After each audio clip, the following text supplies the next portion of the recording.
"Watch it, old man," a teenager snarled, deliberately bumping into 68-year-old Arthur Green, sending him stumbling off the curb and dangerously close to the busy street. Horns blared. Arthur, a highly decorated combat veteran, caught his balance just in time, his heart pounding, not from fear, but from a sudden, cold rage. The teens just laughed, high-fiving as they swaggered off. "If you believe respect for elders, especially our veterans, is non-negotiable, type respect below." Arthur Green had seen his share of battles, both abroad and at home. A retired Army Special Forces commander, he'd served with distinction through Vietnam, the Gulf War, and even a covert tour in Afghanistan. His apartment held carefully preserved commendations and medals, the Silver Star, multiple Bronze Stars, and Purple Hearts, reminders of sacrifices and comrades. His body was frail now, his steps slow and aided by a sturdy carbon fiber cane, a constant reminder of an old combat injury that left him with a noticeable limp. But his eyes still held the clear, direct gaze of a man who had faced down death countless times. He was on his usual afternoon walk, heading towards a quiet downtown coffee shop, when he encountered the group of teenagers. They were a familiar sight in the neighborhood, a pack of 4 or 5 youths, usually found loitering, their boredom often manifesting as casual intimidation. Today, they were blocking the narrow sidewalk outside an old bookstore, sprawled across a graffiti-covered bench. Arthur approached, intending to politely ask them to make way. "Excuse me, lads," he began, his voice raspy with age. "Could I trouble you to let an old soldier pass?" The apparent leader, a tall youth with a sneering expression and a backwards baseball cap, looked Arthur up and down with contempt. "Old soldier, huh? What are you, 100? His companions snickered. "Just trying to get to the coffee shop," Arthur said, ignoring the jibe. "If you wouldn't mind." "Mind?" the leader echoed mockingly. "Yeah, I think we do mind. This is our bench, Grandpa. Find another route." He deliberately stretched his legs further, completely blocking the path. Another teen chimed in, "Maybe you should just go home and take a nap before you fall over." Arthur felt a familiar stirring of disciplined anger, but he kept his voice level. "There's no need for rudeness, son. Just asking for a little courtesy." "Courtesy?" the leader scoffed. He stood up, towering over Arthur, clearly intending to intimidate. "You want courtesy? Maybe you should show some respect to your betters." He then did something utterly unexpected and wantonly cruel. As Arthur tried to step around him, the teen deliberately stuck out his foot, tripping the old man, while simultaneously giving him a hard shove on the shoulder. "Watch it, old man," he snarled as Arthur, his balance lost, stumbled precariously off the high curb, his cane flying from his grasp, and landed heavily but thankfully upright in the path of oncoming traffic. Tires squealed furiously. A car swerved violently to avoid him, the driver shouting curses. Arthur, his heart hammering, scrambled back towards the curb, his old reflexes surprisingly sharp. The teenagers just roared with laughter, pointing, finding the near tragedy hilarious. "Look at him dance," one shouted. "Maybe he learned that in the war." They high-fived each other. Then, seeing a few angry glares from other pedestrians who had witnessed the event, they sauntered off down a nearby alleyway, still chuckling, leaving Arthur shaken and humiliated on the edge of the busy street. A kind woman rushed forward to help Arthur retrieve his cane and ensure he was all right. "Those dreadful boys," she exclaimed. "Are you hurt, dear?" Arthur, though his hip ached from the stumble and his dignity was severely bruised, managed a shaky smile. "Just startled, ma'am. Thank you for your kindness." He brushed himself off, his hands trembling slightly. The casual cruelty, the utter lack of respect, cut deeper than any physical ache. He had faced enemy soldiers who showed more honor than those boys. He picked up his cane, the laughter of the departing teens still echoing in his ears. He decided against the coffee shop. His appetite was gone. He just wanted to go home. But as he turned to leave, something stopped him. Not just the pain in his hip, but a deeper, older instinct. He was a Green Beret, a Special Forces commander. Green Berets didn't just walk away from an unprovoked assault, not even at 68. His fighting days were long over, but there were other ways. He knew the neighborhood. He knew the alley they disappeared into led to a dead end, a small, enclosed space behind two old apartment buildings, a favorite hangout for local troublemakers, full of discarded boxes and graffiti. He also remembered something else. The local Department of Homeland Security field office was only a few blocks away. And the agent in charge, a sharp, no-nonsense former Army Ranger commander named Agent Davis, had a particular soft spot for old veterans, especially those from the Special Operations community. Arthur had met him once at a Veterans Appreciation dinner. He fumbled for his old, simple cell phone. He didn't have Agent Davis's direct number, but he had the main field office line. He dialed, his fingers surprisingly steady now, a cold resolve settling in. Homeland Security, Agent Peterson speaking. How can I help you? Agent Peterson. Arthur said, his voice low but clear. This is retired Commander Arthur Green, U.S. Army Special Forces. I need to speak with Agent Davis. It's a matter of immediate concern regarding disrespect shown to a veteran and an assault on an elderly citizen. Location, the alleyway behind the old bookstore on Elm Street. There was a brief pause, then Agent Peterson's voice suddenly sharper, more alert. Commander, stand by, connecting you to Agent Davis. The phone clicked, and then Agent Davis's voice, rough and direct, came on the line. Agent Davis, who's this? Agent, it's Arthur Green, retired Commander, Special Forces. Commander Green, sir, what can I do for you? The respect in Davis's voice was instantaneous and absolute. Arthur quickly, factually recounted what had just happened, the blocked sidewalk, the insults, the deliberate shove into traffic, the teenagers currently holed up in the dead-end alley. He didn't embellish, didn't ask for retribution, just stated the facts.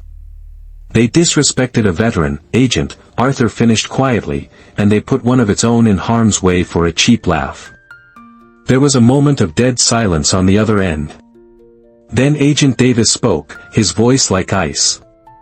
Commander, are you injured, sir?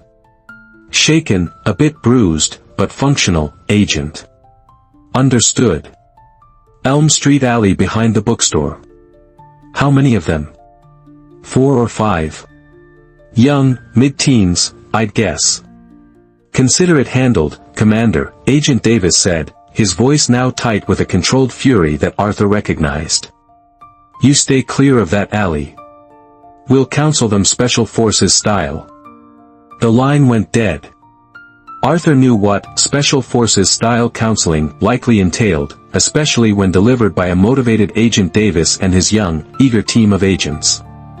He found a bench with a view of the alley entrance from a safe distance, sat down, and waited. He didn't have to wait long.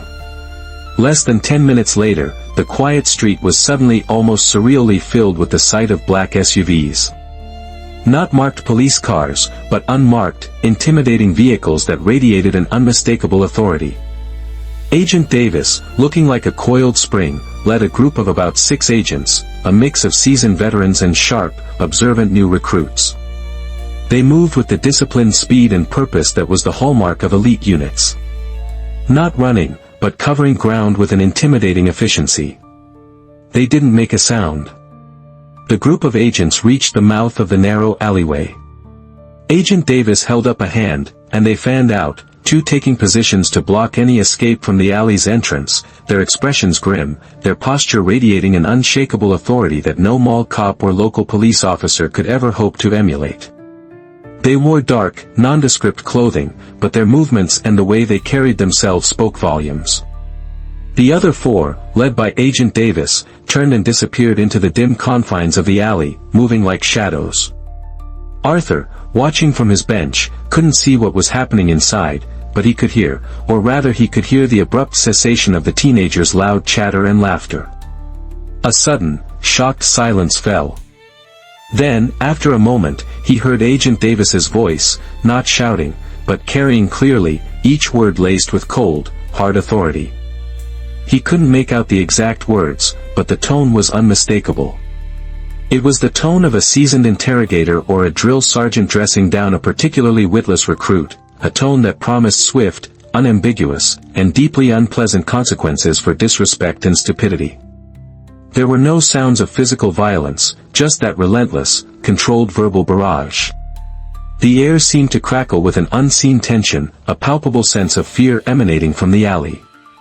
The sun seemed to beat down heavier, and even the distant city noises seemed to mute themselves in the face of the silence coming from the alley. Arthur could practically feel the weight of the moment, the unseen pressure that Agent Davis was applying. He pictured the teenagers, their earlier bravado surely crumbling under the intense scrutiny of men trained to break down hardened adversaries, not just petty delinquents. It was a stark contrast to their loud, boisterous laughter just moments before. The silence stretched, feeling like an eternity, though Arthur knew it was only minutes. He imagined the subtle shifts in body language, the forced eye contact, the questions that cut to the core of their disrespectful actions. The air in the alley, already stale with the scent of trash and damp concrete, must have suddenly felt suffocating to the trapped youths. After what felt like an eternity, but was probably only about 5 or 6 minutes, Agent Davis's voice stopped. Then another agent's voice started, equally firm, perhaps explaining some finer points of respect for elders, for veterans, for the community, and the potential legal ramifications of their actions. More silence. Then the group of teenagers stumbled out of the alley one by one. They looked utterly different from the arrogant youths who had swaggered in. Their faces were pale, eyes wide and hollow. Some looked like they were about to cry. Their earlier bravado was completely extinguished, replaced by a look of profound, shell-shocked terror. They didn't run. They walked, almost crept out of the alley, avoiding eye contact with anyone, and scurried away down the street as fast as their trembling legs could carry them, looking back over their shoulders, as if expecting the wrath of God himself to descend. Agent Davis and his agents emerged from the alley, their expressions still stern, but with a hint of grim satisfaction. Agent Davis spotted Arthur on the bench, strode over, and, with military precision, snapped to a perfect salute.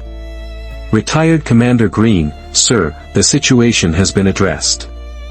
Those young men have received a thorough orientation on civic duty, respect for those who have served, and the serious consequences of their actions within this community." Arthur slowly rose, returning the salute with a steadiness that surprised him. "Thank you, Agent, and thank your team for me." "No thanks necessary, Commander," Davis replied, his eyes still hard. "We take care of our citizens, especially those who've sacrificed for this nation. And we don't tolerate disrespect to the uniform or those who built its legacy." He paused. "Are you sure you're all right, sir? Need a ride anywhere? Medical attention?" "I'm fine, Agent," Arthur said, a small, genuine smile finally touching his lips. "You and your men have already provided the best medicine." Agent Davis nodded, then turned to his team. "All right, everyone, fall in. Back to the office. Good work." The agents formed up, executed a smart about-face, and moved away with the same disciplined efficiency they had arrived with, their black SUVs pulling away silently, leaving the street quiet once more, but fundamentally changed. The interaction was brief, but the impact on the teenagers was undeniable. The casual insults, the physical shove, it had all seemed like a game to them.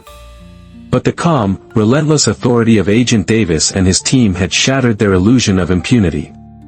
They hadn't just been scolded, they had been exposed to a force that operated on a different level, a force that demanded respect not just for the law, but for the fundamental values that underpin a society.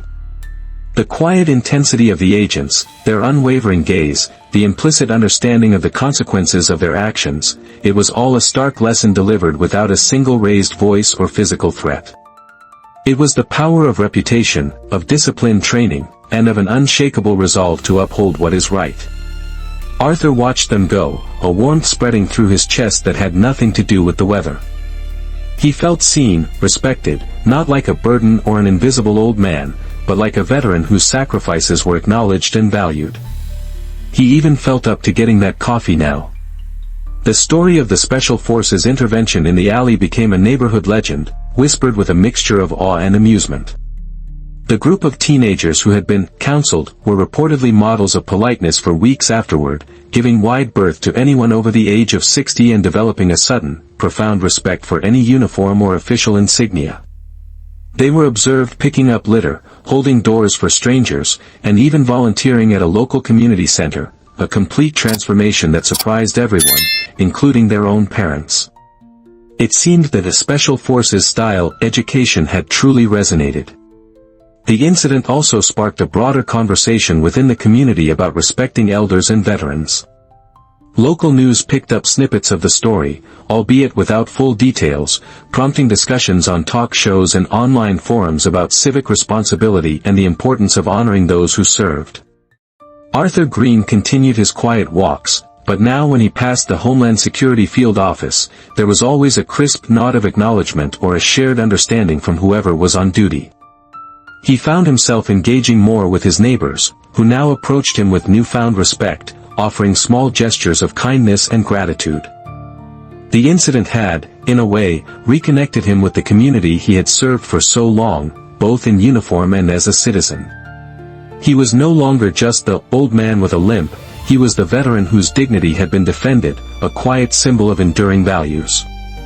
This was more than just a story about dignity being restored, it was about a society's commitment to those who've given everything. True strength doesn't come from bullying, it comes from defending the vulnerable and forgotten.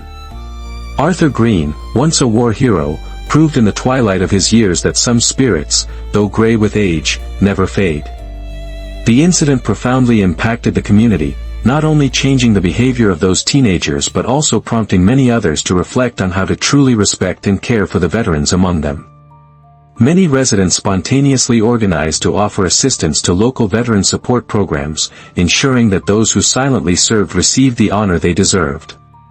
If you believe our commitment to those who've sacrificed for our freedom is unbreakable, and that respect for our veterans is a sacred duty, then share your thoughts in the comments below, comment respect. Don't forget to like, share, and subscribe to our channel for more truly inspiring stories.